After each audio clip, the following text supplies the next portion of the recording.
My fiancée decided she was a trophy because she is handsome and told me that I should pay for our whole wedding. She was shocked when I made her single. Original post: "You should be grateful I'm even marrying you."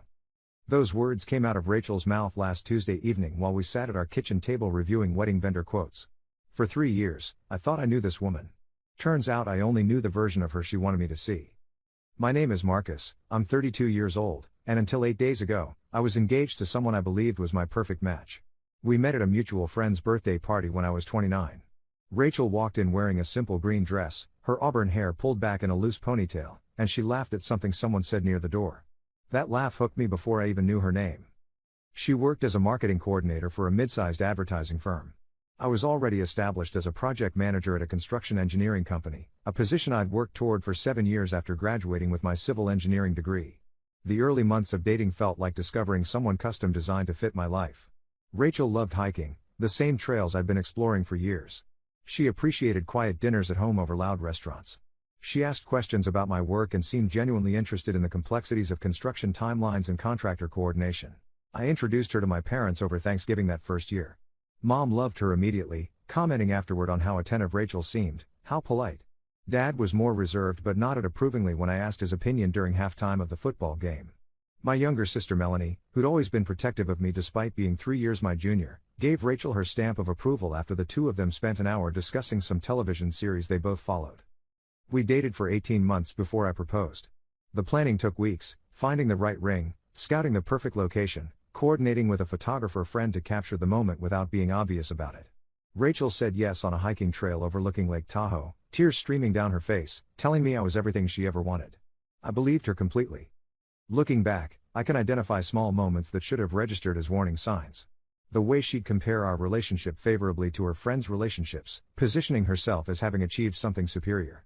The occasional comments about how lucky I was that she didn't care about money the way other women did, which struck me as odd even then. The subtle competitiveness with her sister-in-law that emerged during family gatherings, though I attributed that to normal family dynamics. The wedding planning started innocently enough. We agreed on a summer ceremony, something elegant but not ostentatious. Both of us came from middle-class families. My parents retired comfortably after my father's 35 years at a manufacturing plant and my mother's career as an elementary school teacher. Rachel's parents divorced when she was 12, and her mother worked as a paralegal while her father bounced between sales jobs in different states. Our initial budget discussions seemed productive. I made roughly $115,000 annually. Rachel earned about $58,000. We'd been splitting rent and utilities proportionally based on income since moving in together, which felt fair to both of us. When it came to the wedding, I suggested we each contribute according to our means while keeping the total reasonable. Maybe $35,000 to $40,000, with each of us putting in what we could and her mother potentially helping with a few traditional items like the rehearsal dinner. Rachel nodded along during these early conversations. She seemed agreeable, even enthusiastic about finding creative ways to save money without sacrificing quality. We toured 3 venues together, compared catering options, and made a shared spreadsheet to track expenses. Everything appeared to be on the right path. The shift happened gradually at first. Small comments I initially dismissed as wedding stress. She mentioned how her coworker's fiancé had paid for their entire destination wedding in Mexico. She forwarded me an article about investment weddings where spending more supposedly predicted longer marriages. She started following luxury wedding accounts on social media and leaving her phone open to photos of elaborate ceremonies that cost more than my annual salary. One evening, she came home excited about something she'd seen online. A bride had rented a designer gown worth $40,000 for her ceremony. Rachel showed me the pictures, lingering on each shot. "Isn't it gorgeous?" she asked. "It is," I agreed. "But $40,000 for a rental seems excessive." "It's about the experience, Marcus. You only get one wedding day. Why would you want to look back and know you settled?" I didn't press the issue, but the word settled stuck with me. Was wanting financial responsibility the same as settling? Were frugality and excellence mutually exclusive? I tried addressing it gently. One night over dinner, I mentioned that our wedding would be beautiful regardless of the price tag because what mattered was the commitment we were making. Rachel smiled and agreed, then casually mentioned she'd found a florist whose arrangements started at $15,000. "That's almost half our entire budget," I said. "Flowers are important, Marcus. They set the whole tone." We compromised on a florist charging $6,000, which still felt excessive to me but seemed like a reasonable middle ground. I told myself this was just how wedding planning worked. Couples negotiate, they adjust, they find balance. The venue became the next battleground. The 3 places we'd toured together ranged from $8,000 to $12,000. Rachel suddenly declared all of them inadequate after visiting a vineyard estate with her maid of honor during what was supposed to be a casual wine tasting.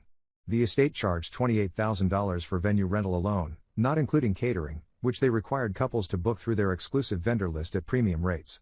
"We can't afford that," I said plainly when she brought me the brochure. "We could if we adjusted our priorities. Our priority is starting our marriage without drowning in debt." She dropped the vineyard idea, but something in her demeanor changed after that conversation. A coolness settled between us, subtle but present. She stopped sharing vendor research with me and started making decisions unilaterally, only informing me after deposits had been placed. A photographer at $4,500. A videographer at $3,200. A live band instead of a DJ at $5,800. When I questioned these choices, Rachel accused me of not caring about our special day. When I pointed out we were already $8,000 over budget with 6 months still to go, she said I was being controlling. The word stung because I've always prided myself on being a fair partner. I grew up watching my parents make decisions together, neither one dominating the other. I suggested we sit down with all the numbers laid out transparently. That's what led to last Tuesday, the spreadsheet open on my laptop, vendor contracts stacked beside it, our combined spending already approaching $52,000 with critical items still unbought. "Rachel, we need to talk about this seriously," I began. "We're way beyond what we agreed to, and some of these deposits are non-refundable. If we keep going this direction, we'll need to cut somewhere else or accept starting our marriage with significant credit card debt." She barely glanced at the numbers. "You make almost twice what I make, Marcus. You can handle it." "That's not the point. We agreed to share costs proportionally. I've been covering my share, but you've been committing us to things without discussing them first.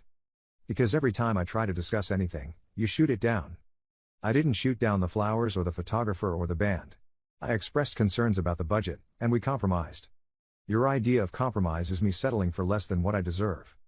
That sentence landed differently than anything she'd said before. Not what we deserve, or what our wedding deserves, but what she deserved. I set my coffee mug down slowly, studying her face for some sign she recognized how that sounded. Her expression remained defiant, almost challenging. "What do you think you deserve, Rachel?" She straightened in her seat, chin lifting slightly, and a smile crossed her face that I'd never seen before. It wasn't warm or playful. It was triumphant, like she'd been waiting to say this and the moment had finally arrived. "I think I deserve a wedding that reflects my value. Do you know how many men have wanted to be with me? At my office alone, I could have had my pick. Jason from accounts practically follows me around like a puppy.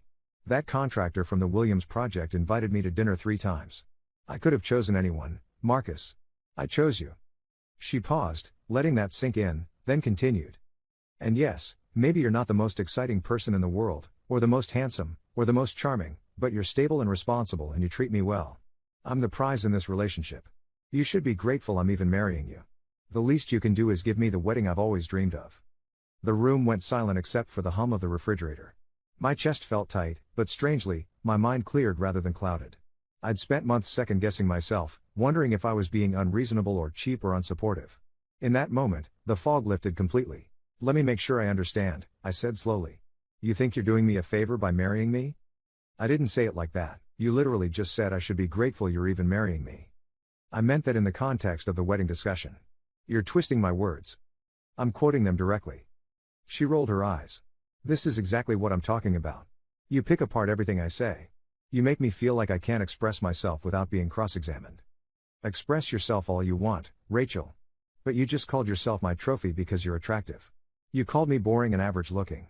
You implied the only reason to marry me is financial stability. That's not expressing yourself. That's revealing yourself." Her expression flickered, some combination of defensiveness and dawning awareness that she'd miscalculated. I was frustrated. "You know I didn't mean it that way." "Which part didn't you mean? The part where you settled for me, or the part where I should fund your dream wedding as payment for the privilege?" "Now you're being dramatic." I closed the laptop. "I'm being clear, maybe for the first time. Here's what's going to happen. I need time to think about everything you just said. I'm going to stay at my buddy Derek's place tonight. We can talk more when we've both had space to process." She tried to soften her approach, reaching for my hand across the table. "Marcus, come on. I got carried away. Weddings are stressful, and I've been feeling overwhelmed with all the planning while you just focus on numbers and spreadsheets. Can we please just forget this conversation and start fresh?" I pulled my hand back. "No, Rachel. We can't forget it. Because you didn't say anything tonight that you haven't been showing me for months. I just wasn't willing to see it until now." I packed a bag with clothes for a few days and left while she sat at the table looking stunned. Derek welcomed me without asking questions, just handed me a drink and pointed me toward his guest room. I didn't sleep much. The image of Rachel lifting her chin, proclaiming herself my prize, played on loop against my closed eyelids. The next morning brought a barrage of text messages. She apologized profusely, claimed she'd been hormonal, blamed stress from work. When apologizing didn't work, she switched to guilt, reminding me of all the deposits we'd lose if we canceled the wedding. When guilt failed, she moved to anger, accusing me of abandoning her over one little argument and threatening to tell everyone I'd left her stranded with a wedding to plan alone. I didn't respond to any of it. Instead, I called in sick to work and spent the day doing something I should have done months earlier. I reviewed every financial transaction related to our relationship. Joint expenses, shared accounts, wedding deposits, everything. What I found made my stomach turn. Rachel had told me she was contributing $8,000 toward the wedding from her savings. She'd even shown me what she claimed was a savings account statement to prove she had the funds set aside. The conversation had happened in our living room, her phone screen angled toward me just long enough to glimpse a balance figure. I'd trusted her enough not to demand a closer look. But when I logged into our shared wedding account, examining deposits going back to the day we'd opened it, every single contribution came from my checking account. Her $8,000 never materialized. Not in partial payments, not in installments, not in any form. She'd been spending money we didn't have while letting me believe she was carrying her weight. I spent 3 hours tracing transactions, building a timeline of every promise she'd made versus every deposit actually recorded. The discrepancy was staggering. Rachel had committed to covering specific vendors, only for those payments to somehow come from my portion of our joint funds.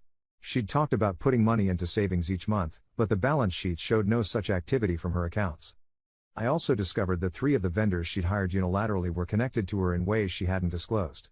The band's lead singer was her college ex-boyfriend. The florist was her cousin's new business. The videographer was a friend from her book club who had just started doing wedding work. None of these connections were automatically problematic, but hiding them while overcharging our budget raised serious questions about whether she was getting kickbacks or simply funneling our wedding money to people in her circle. That afternoon, I called my parents and told them what happened. My mother listened quietly, then asked a question that cut straight to the heart of it. Marcus, if you married her tomorrow, what would your life look like in 10 years? I couldn't answer because every scenario I imagined ended with me financially drained and emotionally exhausted, having spent a decade trying to satisfy someone who viewed me as a utility rather than a partner. My father's advice was simpler: trust your gut, son. And protect yourself. Day 3 brought Rachel's mother into the equation. Linda called my cell phone, her voice warm but probing, asking if I could help her understand what was happening between me and her daughter. I'd always liked Linda. She worked hard, lived modestly, and seemed genuinely happy for Rachel and me when we got engaged. I told her an abbreviated version of what Rachel had said, leaving out some of the harsher details to spare her feelings. Linda went quiet for a long moment. "That doesn't sound like my daughter," she finally said.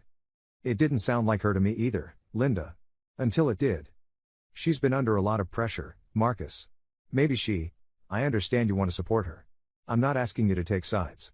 But I need you to know that what happened wasn't a misunderstanding or a bad choice of words. It was a window into how she really sees our relationship. And I can't unsee it." Linda didn't try to convince me to reconcile.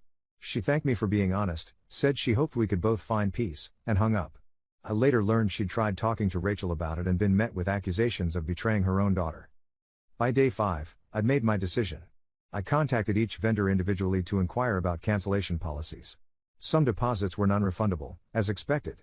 Others offered partial refunds or credits toward future events. The photographer, the one Rachel hired without my input, told me something interesting when I called. "You're the second person to call about this wedding," she said. "What do you mean?" "Your fiancée called yesterday asking if she could transfer the contract to just her name and change the date. She said you two were postponing but she'd still want coverage when the time came." So while Rachel was texting me apologies and accusations in equal measure, she was simultaneously trying to salvage the wedding without me. The photographer said she'd explained that both our names were on the contract, so any changes required both our consent.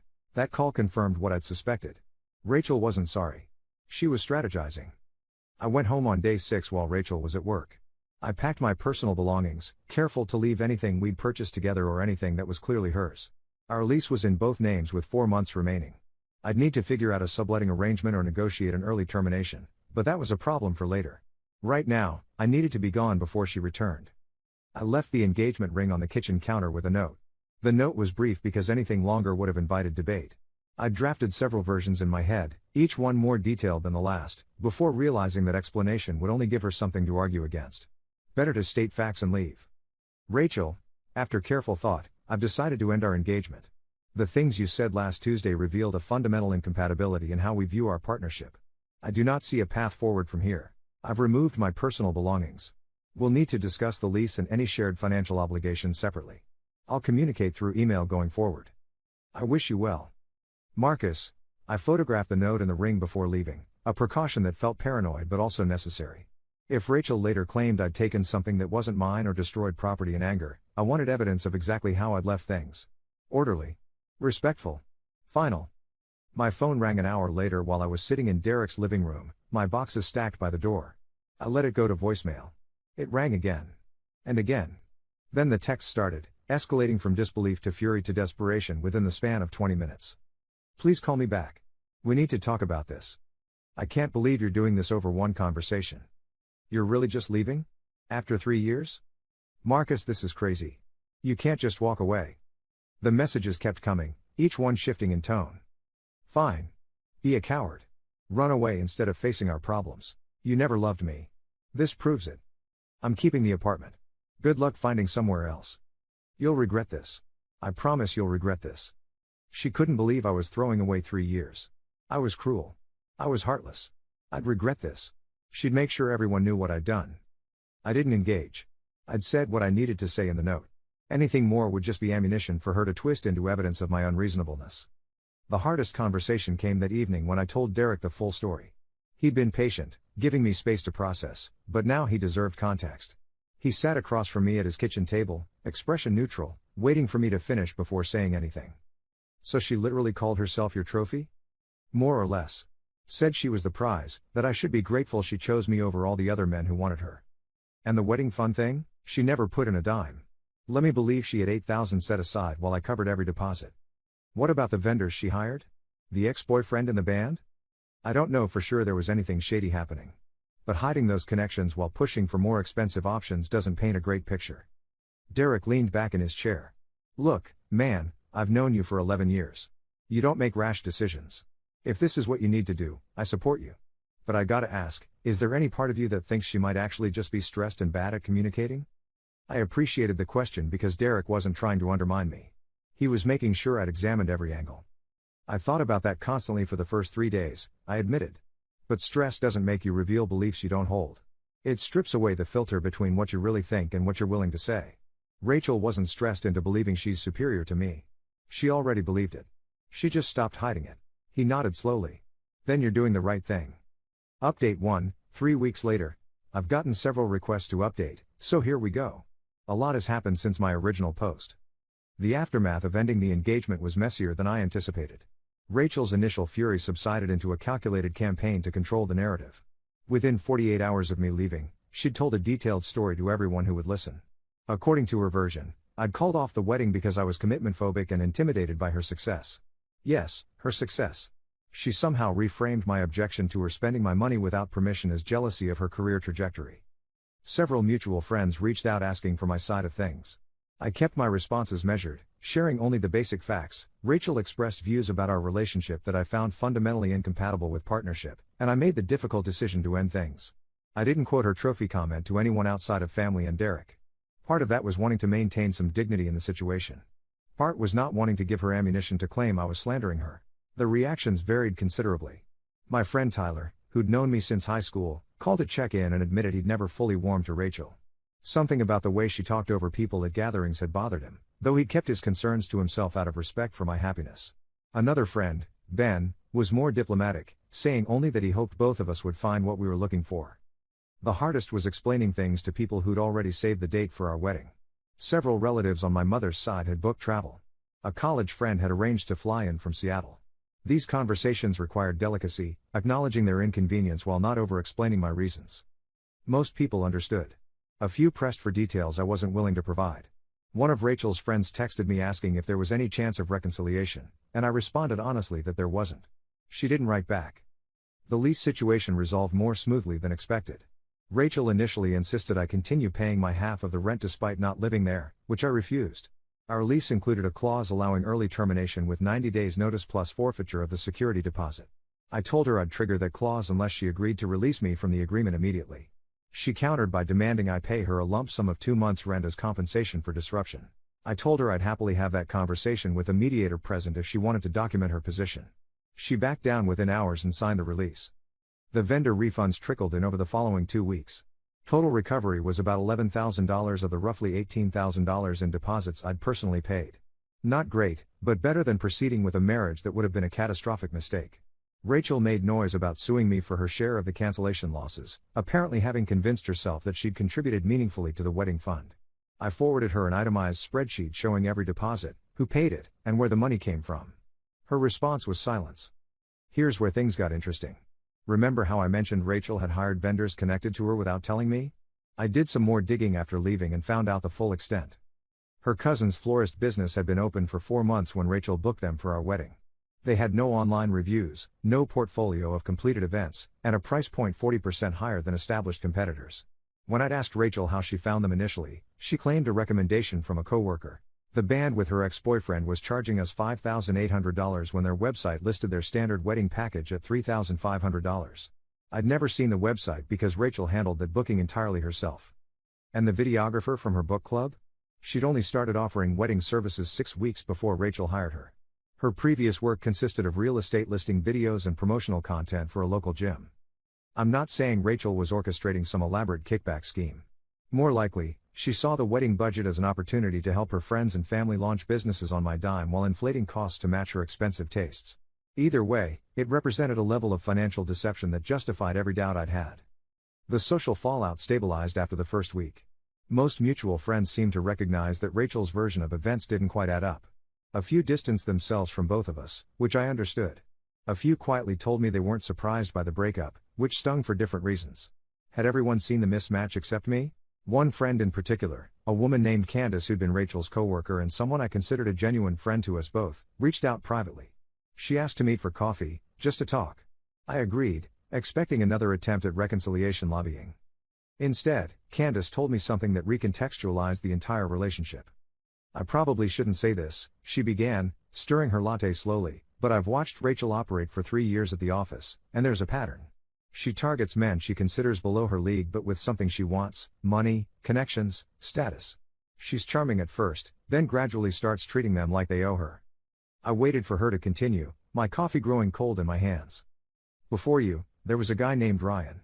Accountant at a firm downtown. They dated for about a year. She broke it off after he lost his job during layoffs. Before Ryan, there was someone else, I don't know his name, but she talked about him like he was a stepping stone to something better. Why didn't you tell me any of this before?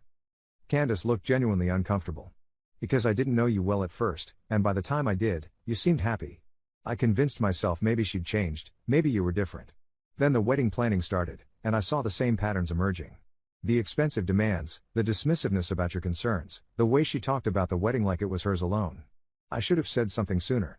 I'm sorry. I wasn't angry at Candace. She was right that warning someone about their partner often backfires spectacularly. But her information filled in gaps I'd been struggling to explain.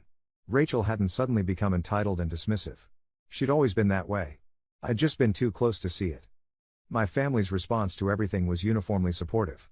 My mother called every few days to check on me, careful not to badmouth Rachel but also not pretending she was sorry about the breakup.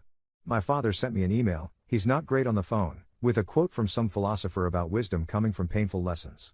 Not his usual style, but I appreciated the effort. Rachel's mother, Linda, reached out once more about 2 weeks post-breakup. Her call surprised me.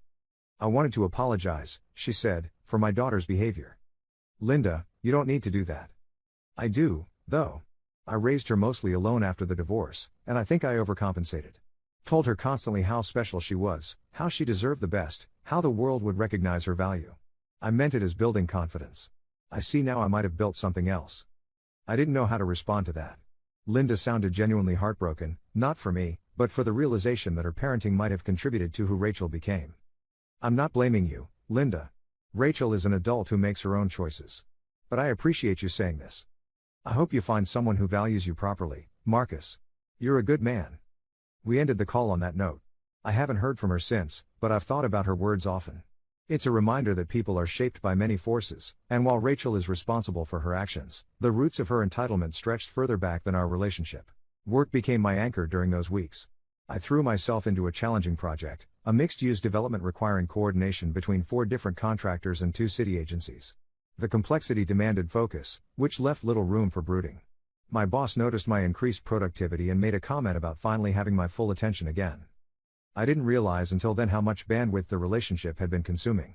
The constant negotiations, the emotional management, the silent calculations about how to raise concerns without triggering defensiveness, all that energy now flowed into work, friendships, and personal health. I started running again after a 2-year hiatus. I reconnected with college friends I'd drifted from. I read books I'd been meaning to read for years. It wasn't all smooth sailing. Some nights I'd lie awake replaying moments from the relationship, wondering what I'd missed and when. The human impulse to find an explanation, to locate the exact point where things went wrong, dies hard. But gradually, those nights became less frequent. The replays became less urgent. By the 3-week mark, I'd reached something like equilibrium. The engagement was over. The financial entanglement was mostly resolved. The social circles had stabilized. And I'd learned lessons about myself, about my tendency to rationalize warning signs, about my fear of conflict leading me to tolerate the intolerable, that would serve me better in the future. But Rachel wasn't quite done with me yet. Update 2, 6 weeks later. When I posted my last update, I genuinely thought the story was over. Rachel and I had fully separated, the logistics were handled, and life was moving forward. Then she pulled a move that I still can't fully believe. Let me back up and provide some context. In the weeks after our breakup, Rachel's social media activity increased dramatically. She posted constantly about self-care, personal growth, and knowing your worth. The irony was thick, but I'd unfollowed her accounts and only heard about this secondhand from friends who hadn't yet disconnected. What I didn't know was that she'd also been constructing a very specific public narrative about why we'd split. Not the commitment phobia story she'd initially told. Something more elaborate. According to her posts, which I eventually saw screenshots of, I had been financially controlling throughout our relationship. I'd used money to manipulate her decisions. The wedding cancellation was the final act of economic abuse she'd suffered at my hands. She never named me directly in these posts. She didn't have to. Anyone who knew us could connect the dots. And she was careful to frame everything in the language of empowerment and survivorship, making it difficult to challenge without looking like I was attacking a victim. I only learned about this when a colleague at work pulled me aside. Nathan was someone I'd collaborated with on several projects over the years, though we weren't close socially. He looked uncomfortable as he asked to speak privately. "I don't know how to bring this up," he began, "but my wife is in a book club with your ex. Last night, Rachel apparently told the whole group a very different story about your breakup than what I've pieced together from around the office." Different how? Nathan explained what Rachel had claimed. That I'd controlled all our finances and given her an allowance. That I'd screamed at her when she suggested splitting costs more equitably. That I'd threatened to ruin her credit if she didn't comply with my demands. That she'd finally found the courage to leave after recognizing the abuse pattern. He shared specific details that made my blood run cold. According to Rachel's book club narrative, I had separate accounts she wasn't allowed to access. I'd monitored her purchases and demanded receipts for personal items. I'd once cut up her credit card during an argument. Every detail was a complete fabrication, yet they created a coherent portrait of someone controlling and dangerous. The words hit me like physical blows. Not because anyone who knew me would believe them, they wouldn't, but because Rachel had apparently reached a point where she was comfortable constructing complete fabrications to destroy my reputation. "There's more," Nathan said reluctantly. "She apparently suggested to some people that you'd been physically aggressive. Nothing specific enough to be an accusation, but implications. The kind of thing that plants a seed without requiring evidence." I felt sick. Physical aggression. The accusation was so far from anything I'd ever done that it felt surreal, like being accused of a crime committed in a country I'd never visited. "My wife didn't believe it," Nathan added quickly. "She said the story didn't track with what she'd observed at couples events where you both attended. But she thought I should give you a heads up because Rachel seemed convincing, and she's telling this to anyone who will listen." I thanked Nathan for the warning and spent the rest of the day trying to decide how to respond. My initial instinct was to ignore it. Engaging with false accusations often amplifies them. Denial can look like confirmation to people predisposed to believe the accuser. But this wasn't anonymous gossip. It was a coordinated defamation campaign hitting professional and social circles simultaneously. If left unchallenged, it could affect my career, my friendships, even future relationships. I consulted with a lawyer that weekend. Not with the intention of suing immediately, but to understand my options and document everything properly. Finding the right attorney took several calls, as most defamation specialists handled corporate cases rather than personal ones. Patricia came recommended by a colleague whose cousin had dealt with a similar situation after a contentious divorce. Her office was in a modest building downtown, nothing flashy. She greeted me with a firm handshake and led me to a conference room where a legal pad and pen sat waiting. The lawyer, a woman named Patricia who specialized in defamation cases, was blunt after reviewing what I'd brought. Do you have written evidence contradicting her claims? Financial records, text messages, anything that proves you weren't controlling the money the way she's describing? I had everything. The spreadsheet showing my deposits and her lack of contribution. Text messages where she'd made purchases without consulting me and I'd responded asking for discussion, not demanding compliance. Email chains with vendors showing my attempts at collaborative decision-making. The note I'd left when I moved out, with zero threats of any kind. I'd even saved every voicemail she'd left, transcribed by a service I found online, documenting her increasingly desperate and hostile messages in the days after I left. Patricia spent nearly an hour going through the materials, making notes, occasionally asking clarifying questions. Had I ever raised my voice during arguments? Not that I recalled. Had we ever had conflicts about money that became heated? Only the one that ended the relationship, and I'd walked away rather than escalate. Had anyone witnessed our interactions regularly? Derek had been around for countless dinners and gatherings. Patricia reviewed the materials and gave her assessment. You have a solid defamation case if you want to pursue it. Her statements are provably false, and if you can show they've damaged your professional reputation, there are real remedies available. What would that process look like? First, we'd send a cease and desist letter demanding she stop making false statements and retract what she's already said. If she refuses, we file suit. The discovery process would require her to prove the truth of her claims under oath. Since she can't, we'd likely settle or win at trial. The legal route was appealing but carried risks. It would be expensive, time-consuming, and guarantee that the conflict remained central to my life for months or years. Patricia suggested a middle path, the cease and desist letter first, with the option to escalate if Rachel didn't comply. I agreed, and Patricia drafted a letter that was professionally devastating. It outlined each false claim Rachel had made, cited the evidence proving them false, and warned of legal consequences if she continued. The letter was sent certified mail to ensure documented receipt. Rachel's response came 3 days later, not through a lawyer but through a flurry of texts to my phone. I blocked her number weeks earlier, but she'd apparently gotten a new one. Are you seriously threatening to sue me? After everything you put me through? I told people the truth about our relationship and you can't handle it. You're trying to silence me because you know I'm right. Everyone sees who you really are now. I didn't respond. I forwarded the messages to Patricia, who noted them as potential evidence of harassment but advised patience. The legal letter had put Rachel on notice. Anything she said from that point forward could be used against her. The following week brought the outcome I'd hoped for. One of Rachel's posts disappeared from social media. Then another. Then her account went private. Through the grapevine, I learned that her own lawyer had advised her to stop immediately. The evidence I'd compiled was ironclad. Any court case would end badly for her, and a judgment could include damages plus my legal fees. But here's the part I didn't anticipate. The revelation of Rachel's false accusations didn't just vindicate me, it exposed her to the very people she'd been trying to manipulate. Candace called me with an update about 2 weeks after the cease and desist. I thought you should know what happened at work today.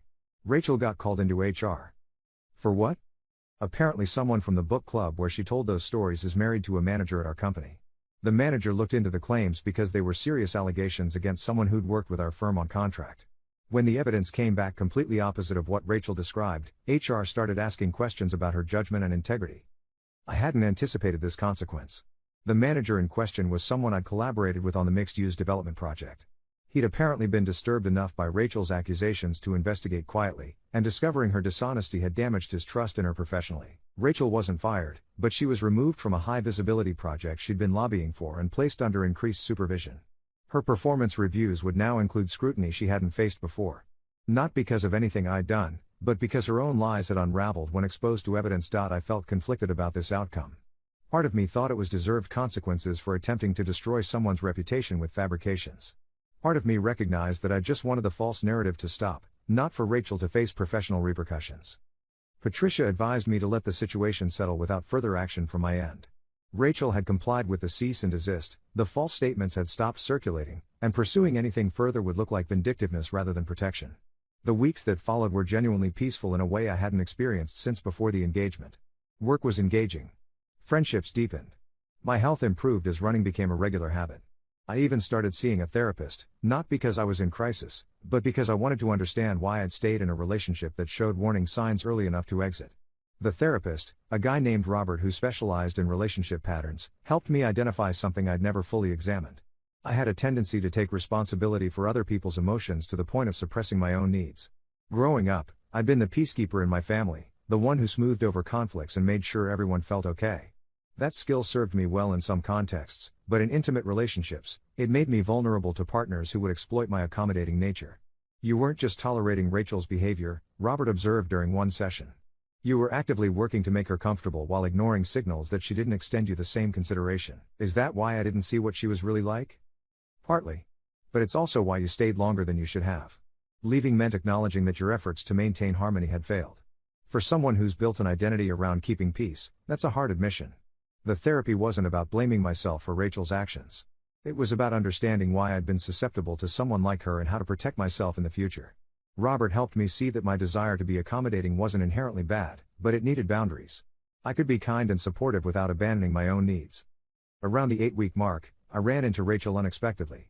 It happened at a grocery store, of all places. I just grabbed a basket and was heading toward produce when I saw her examining avocados across the display. She noticed me at the same moment. We both froze, that awkward recognition where neither party knows whether to acknowledge the other or pretend invisibility. Rachel spoke first. Marcus. Rachel. She looked different than I remembered. Not physically, really, but something in her posture. Less confident. More guarded. She set down the avocado she'd been holding. I got the letter from your lawyer. I know. I wasn't trying to. I was angry, and I said things I shouldn't have. But I didn't think. You didn't think I'd find out? Or you didn't think there'd be consequences? She flinched at the directness. Both, I guess. I didn't have the energy for a confrontation in the produce section. Too many people milling around, and frankly, I'd moved past the rage that had driven me to the lawyer in the first place. Look, Rachel. What you said about me wasn't just wrong. It was the opposite of truth. You know that. I know that. And now enough other people know it that the story won't stick. I'm not going to pretend we can be friends or wish each other well at holidays. But I'm also done fighting. It's over. Let's leave it there. She seemed to want to say something more. Her mouth opened, closed, opened again. Whatever words she'd considered died before reaching air. Okay, she finally said. Okay. I walked away and finished my shopping without looking back. When I got to my car, I sat for a moment just breathing. The encounter hadn't been cathartic in the way movies suggest these moments are. There was no dramatic resolution, no tearful apology, no final vindication. Just two people who used to imagine a life together acknowledging that the imagining was finished. That night, I called my mom and told her about the grocery store run-in. She listened without interrupting, then asked how I felt about it. Honestly? Fine. Which surprises me. I expected to feel something more. Anger, sadness, satisfaction. But it was just nothing. Like running into a former coworker from a job you left years ago. That's probably healthy, she said. It means you've actually let go. She was right. The opposite of love isn't hate. It's indifference. And somewhere in the weeks of therapy, running, working, and rebuilding, I'd reached indifference. Rachel was no longer a source of pain or anger. She was simply someone I used to know. Final reflections. I'm posting this final update from a pretty good place. 6 months have passed since I walked out of the apartment I shared with Rachel. The wedding that never happened would have taken place 2 weeks ago. Instead, I spent that Saturday hiking with Derek and a few other friends, celebrating nothing in particular except good weather and good company. The trail wound through redwoods, quiet except for birdsong and the occasional hiker passing in the opposite direction. At the summit, we ate sandwiches and looked out over a valley filled with morning mist. No one mentioned Rachel or weddings or what might have been. We just enjoyed the day. My career continues to grow. The mixed-use development project finished under budget and ahead of schedule, which earned recognition I hadn't expected. The client sent a formal letter praising our team's coordination, and management forwarded it company-wide. I've been approached about a senior project manager position that would represent a significant step up. Whether I take it depends on factors I'm still weighing, but having options feels good. More importantly, my work feels meaningful again in a way it hadn't for most of the past year. Therapy with Robert continues bi-weekly. We've moved past the Rachel-specific processing into broader patterns about how I show up in relationships. I'm learning to express needs directly instead of hinting and hoping. I'm getting better at recognizing when accommodation becomes self-abandonment. The skills I'm building aren't just for romantic partnerships, they've improved my friendships, my professional relationships, even my conversations with my parents. My mother and I talk more honestly now. She admitted during a recent call that she'd had reservations about Rachel from the beginning but hadn't wanted to interfere. Dad, characteristically, just said he was glad I figured things out before it was too late. Melanie texted me an elaborate celebration meme the day I told her the engagement was off. She'd never approved of Rachel, apparently, though she'd kept quiet out of loyalty to me. As for Rachel, I hear occasional updates through mutual connections, but I've stopped tracking actively. Last I knew, she'd started dating someone new, a marketing director at a tech company. I genuinely hope she's learned something from our situation and treats him better than she treated me. But that's not my concern anymore. The friends who stuck around after the breakup have become closer than before. Candace and I grab lunch regularly. Nathan and his wife had me over for dinner last month. Derek remains the reliable presence he's been for over a decade. Community doesn't disappear when a relationship ends. It reveals itself. I still think about those words Rachel said at the kitchen table. Not with the sting they once carried, but with a kind of gratitude. She showed me exactly who she was in that moment. A different person might have hidden it better, maintained the facade through the wedding and into marriage, revealing the truth only after escape became legally and financially complicated. Instead, she gave me a gift disguised as an insult. She made the choice clear and unavoidable. And while the aftermath was painful, messy, and expensive, it was infinitely preferable to the alternative. If you're reading this and recognizing pieces of your own situation, trust your instincts. The partner who views you as a provider rather than an equal, who sees your love as tribute rather than mutual gift, who believes their presence is a favor you should repay, that partner will not change because you try harder. They'll only demand more. Walking away is not failure. It's the recognition that you deserve partnership, not servitude. It's choosing your own well-being over a fantasy that was never going to materialize. It's hard in the moment but transformative in the long run. I'm not the same person who sat at that kitchen table 6 months ago, absorbing the shock of hearing his fiancée call herself a trophy. I'm someone who learned, painfully but permanently, that self-respect cannot be negotiated away for the sake of keeping peace. And that person has a much better future ahead. Sometimes the greatest act of love we can offer ourselves is the courage to walk away from what diminishes us. The right partner will never ask you to shrink so they can feel larger. They will stand beside you as equals, building something together that neither could create alone. If you find yourself pouring endlessly into someone who only takes, remember, you are not a well to be drained. You are a whole person deserving of the same care you so freely give. The door that closes behind you opens onto a life where your worth is recognized, not demanded as payment. That life is waiting. All you have to do is choose it.